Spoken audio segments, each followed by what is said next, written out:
All right, today we're diving into the story behind honestly, one of the most harrowing films ever made. We're talking about Elem Klimov's 1985 masterpiece, Come and See. And believe me, the story of how it was created is just as unbelievable as the film itself. So let's just get this out of the way right now. What you're looking at, it's not CGI, it's not fake, there are no digital effects here at all. That fire, the mud, that look of pure exhaustion on his face, it was all captured for real, in camera, and that's what makes it so terrifying. And if you think that's intense, well, it gets crazier. See those tracer rounds whizzing past the actor's head? Yeah, those aren't special effects. They're real bullets. They used live ammunition on set. Why? To create an atmosphere of just genuine, palpable danger. And the boy, the kid at the very center of all this chaos, that's Aleksei Kravchenko. And you won't believe this. He was only 14 years old. He wasn't a trained actor. He was just a kid who was about to be put through what might be one of the most grueling, most psychologically brutal film shoots in the history of cinema. Okay, so what is this film, Come and See? It's set in Belarus, 1943, and it's all about this young boy, Floria, he's excited to join the Soviet resistance against the Nazis. But let me tell you, this is not your typical story of glorious battles and heroism. No. This is a head-on, unflinching look at what war is really like for civilians. Yeah, this movie just completely flips the war genre on its head. You're not following some chiseled super soldier, you're with this innocent kid. The action doesn't happen on famous battlefields, it's in these small, quiet villages. And the whole point isn't heroics, it's just this relentless focus on human suffering. It all leads to this horrific climax, the massacre of an entire village. And it's so powerful, so effective, that legends like Spielberg and Tarantino have said it's one of the greatest war films ever. So how do you even make a film this raw, this authentic? Well, you have to look at the people behind it. Their own personal histories weren't just an influence on the movie, they were the very reason it exists. There are really three key figures at the heart of this whole thing. You've got the director, Elem Klimov, the writer, Ales Adamovich, and the young star Aleksei Kravchenko, each one with a story that's absolutely crucial. Let's start with the director, Elem Klimov. He once said, "As a young boy, I had been in hell." And you know what? That's not an exaggeration.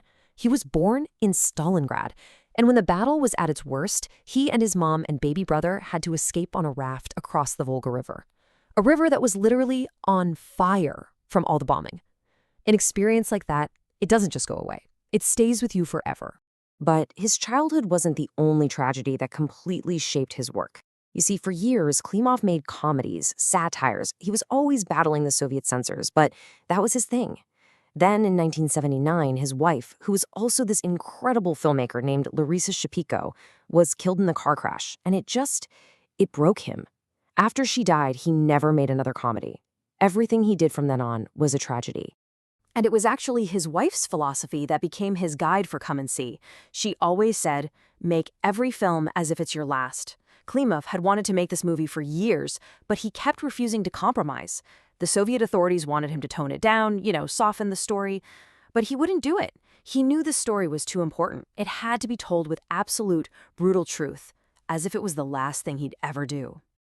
So where did all this terrifying authenticity come from?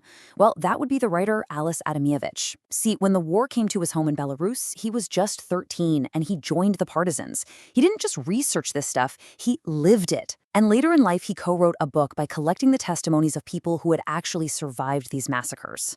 And the scale of what he documented it's just staggering. The massacre you see in the movie, that wasn't some one-off event. Over 600 villages in Belarus were destroyed in the exact same way. The people locked inside a barn or a church and burned alive. This isn't fiction, this is history.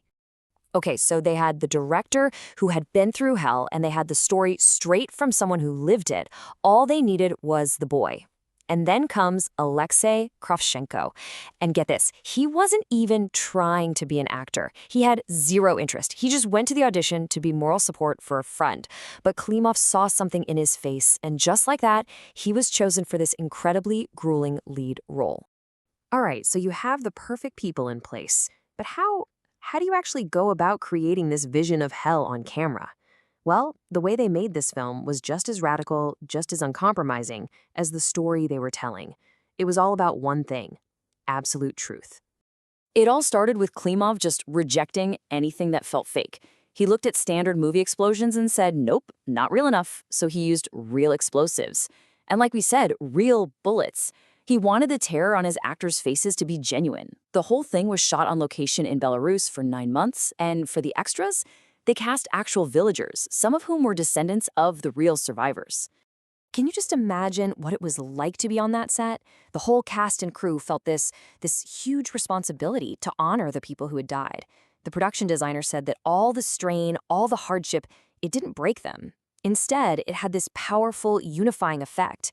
It just focused all their energy on telling the story right. So after all of that, the horror, the brutality, what's the legacy of a film like this? It brings up a huge question.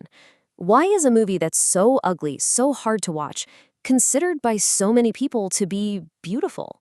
You know, Roger Deakins, one of the best cinematographers maybe ever, he put it perfectly.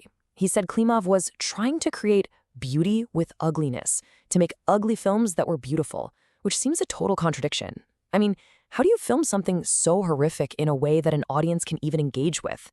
That contradiction, that's where the film's real power comes from. And the truth of this film was just undeniable, even to people who had been a part of the horror. There's this story that after a screening, an old man came up to Klimov. He was a former German soldier who had been stationed in Belarus during the war. And he just told him, everything you showed is true.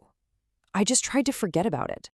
So, in the end, the film just leaves you with this one central, haunting question. It makes you strip away all the stuff about heroism and glory that we usually see in war movies. It forces you to ask, in any war, who are the real victims? There's a quote from the writer Joseph Brodsky that I think just says it all. In a real tragedy, it is not the hero who perishes. It is the chorus. And that is the unforgettable truth of Come and See. The film is a monument to that chorus of history, to the millions of ordinary, innocent people whose suffering is the real face of war.